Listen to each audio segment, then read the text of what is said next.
Bonjour à tous, nous sommes ravis de vous retrouver pour une nouvelle recette. Le menu du jour, ce sont des rognons de veau avec une sauce persillée. Il y a un ami, il y a quelques temps, il nous a bien fait saliver avec une recette de rognons à la sauce moutarde.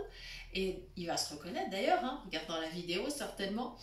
Et aujourd'hui donc, on lui donne une idée aussi d'une sauce différente. Voilà. Alors, pour vous expliquer ce qui a déjà été préparé. Bon. J'ai fait une purée de pommes de terre. Voilà, elle est prête d'avance, elle tient au chaud. J'ai évidemment fait une purée maison et ça c'est quelque chose que je vous expliquerai certainement dans une prochaine vidéo, la purée avec ses variantes. Voilà, pour moi la difficulté c'est toujours maintenant d'arriver à ce que tout soit prêt en même temps. Alors c'est des fois difficile de surveiller plusieurs cuissons, ce qui fait que je prends de l'avance toujours avec certaines choses, c'est-à-dire des choses qui peuvent attendre. La purée, si elle est au chaud, il n'y a pas de problème, elle peut attendre, elle ne va pas s'abîmer du tout. J'ai préparé ma sauce justement pour les rognons. Alors, j'ai mis de l'ail frais avec un petit peu d'huile d'olive, de l'oignon, du persil et un petit peu d'herbe de montagne qu'on appelle aussi le madji. Ça, c'est facultatif. Si vous n'en trouvez pas, c'est pas grave du tout, du tout. Voilà, j'ai fait revenir tranquillement. J'ai salé, j'ai ajouté une petite goutte de vin blanc. J'ai laissé mijoter et j'ai arrêté la cuisson. Maintenant, il reste uniquement le rognon. Alors là, je dois vous dire en toute franchise, préparer du rognon, c'est-à-dire le couper. Pour une personne qui ne voit pas, c'est extrêmement difficile. Et là, c'est mon mari qui l'a fait parce qu'il y a toujours des petites membranes à enlever et tout. C'est un peu difficile. Alors, si vous vous trouvez dans cette situation, qu'il n'y a personne pour vous aider, demandez au boucher de le faire. Je pense qu'il le fera très, très, très volontiers. Voilà. Alors maintenant, il reste la préparation du rognon auquel on ajoutera notre sauce qui est déjà prête. Alors, pour le rognon, j'ai mis du beurre, parce que c'est quand même plus fin, et j'ai mis un soupçon d'huile d'olive pour que le beurre ne noircisse pas. Il devient toxique si noirci. Voilà, donc on va y aller tranquillement. La viande est dans la poêle. Toujours, comme à l'habitude, une poêle à bord haut. Comme ça, on ne risque pas de renverser à côté parce que, évidemment, le rognon étant, c'est une sorte d'émincé en fait, eh bien, il va falloir remuer quand même assez régulièrement. Alors, pour éviter d'en mettre à côté, évidemment, une casserole suffisamment haute. Voilà. C'est parti. Je viens de faire démarrer la plaque. J'ai juste vérifié, toujours la même astuce. Je mets mes mains sur le dessus de la casserole et je passe tout le tour pour voir si je ne sens pas de la chaleur. Non, c'est bon. Donc, je pense que je suis à la bonne place sur la plaque. Ça doit être pas mal. Ouais, je pense. Ah, c'est bon. Ouais. Ok. Je vais juste décaler un peu la casserole de la purée. Voilà. Ouais, c'est bon. Elle est sur la plaque. Voilà. Donc, je laisse démarrer. Alors, je ne sais pas si vous aimez les abats, mais c'est vrai que c'est une recette de temps en temps qui est bien sympathique. Ça faisait plusieurs semaines en fait que mon mari m'en réclamait. Donc j'ai dit ok. Hier on est allé à la boucherie et ben, c'était une belle occasion. On a demandé du rognon. Enfin il a même fallu le réserver d'ailleurs parce que c'est pas toujours disponible comme finalement les personnes qui mangent encore ce genre de plat sont pas forcément très nombreuses. C'est pas toujours évident, on le trouve pas toujours automatiquement donc c'est toujours mieux de réserver. Voilà, le beurre commence à grésiller, c'est parfait. On va laisser la cuisson démarrer. Alors avec la palette, je vais quand même, enfin la palette, la spatule, vous dites comme vous voulez. L'essentiel c'est qu'on se comprenne sur le terme. Voilà, voilà, c'est-à-dire l'objet qui va me servir à remuer. Voilà, je vais vérifier quand même que ma viande soit bien répartie dans la casserole. Ouais, ça joue. Et je vais déjà baisser un peu parce que le rognon c'est fragile et il faudra faire attention ne pas le surcuire. Après c'est caoutchouteux, c'est pas bon du tout. Voilà, donc c'est pour ça d'ailleurs la sauce est prête d'avance. Enfin voilà, Comme ça, le rognon n'attend pas. C'est vraiment la dernière chose qu'on fait, c'est minutes comme préparation. Voilà. Voilà, ça démarre bien. Ça démarre vraiment bien. Ça ne colle pas. C'est parfait. C'est parfait. Tip top. Voilà, je commence à remuer déjà.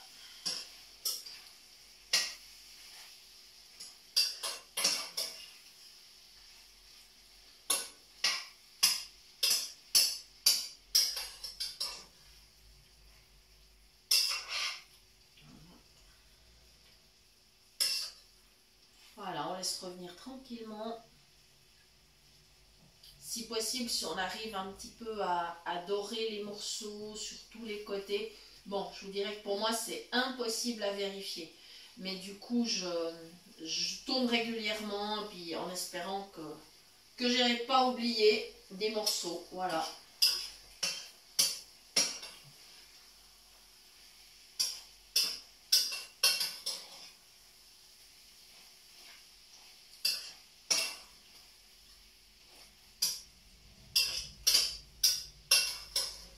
Toutes les viandes qui ont une bonne sauce, je trouve, avec la purée, c'est super top.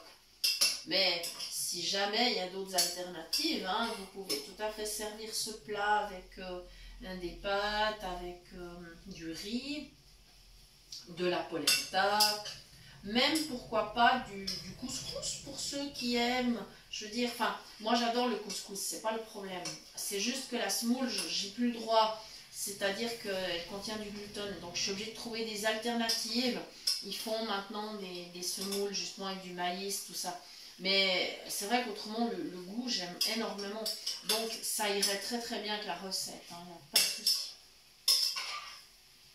Voilà, ça se passe plutôt bien.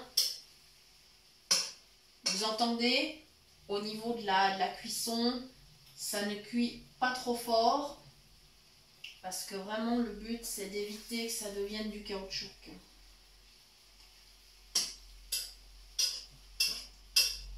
Voilà.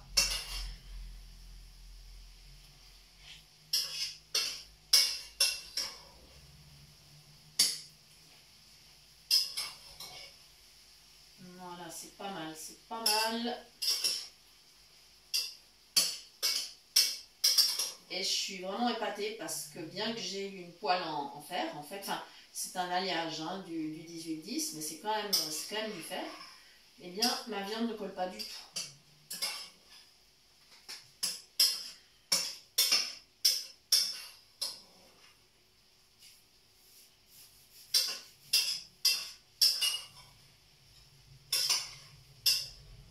Voilà. Maintenant, je vais pouvoir saler un petit peu, mais je ne vais pas exagérer parce que j'ai déjà mis un peu de sel dans la sauce et puis l'herbe de montagne, le Maggi, ça donne aussi un petit goût salé, donc on va être très prudent. Voilà, donc je me mets au-dessus de la casserole. Je vais plutôt mettre dans la main d'ailleurs parce que ça ira beaucoup mieux. Je sais combien j'en ai comme ça. Je mets dans la main. Voilà, ça y est, là je pense que c'est bien. Et pour le poivre, je mettrai au dernier moment, c'est-à-dire quand ça sera servi sur assiette. Alors je vais vous raconter ce qui m'est arrivé l'autre jour, parce que voilà, quand on ne voit pas, des fois il nous arrive des petites mésaventures. Donc en fait, on avait un plat qu'on voulait servir justement, on s'est mis à table et moi je suis arrivée un petit peu après, je pensais que mon mari avait déjà servi les assiettes, puis en fait pas du tout. Et comme une grande maligne que je suis, devinez ce que j'ai fait, j'ai attrapé le moulin à poivre, j'ai commencé à tournicoter et en fait c'est l'assiette que j'ai poivrée. Bon, mais c'était pas grave, le poivre je l'avais quand même, hein, j'ai mélangé. Voilà, une petite mésaventure comme ça. Ok, là il me paraît déjà pas mal, je vais aller chercher ma sauce. Voilà, ma sauce a pu refroidir un peu, donc je peux attraper la casserole sans danger. Je ne vais pas me brûler. Ça, c'est des petites astuces aussi, hein. Si vous pouvez préparer des choses d'avance et laisser un tout petit peu refroidir, vous évitez des dangers. Voilà. Et comme... sans ruban. Comme ma casserole est plus petite que ma poêle, ça va être très facile parce que je vais pouvoir me positionner bien au-dessus et pas prendre de risques. Donc voilà ce que je vais faire. La petite casserole, je l'appuie sur le bord de la grande, tout simplement parce que je sais que le diamètre est plus petit. Et gentiment, je commence à verser ma sauce. Voilà. Et là, je sais, je n'ai pas de risque. Voilà. Tip. Voilà. Ben maintenant, c'est presque prêt. Hein. C'est quasiment prêt. Il reste juste vraiment à laisser mijoter encore un tout petit peu. Et c'est presque prêt. Ça va très très vite. Hein. Voilà.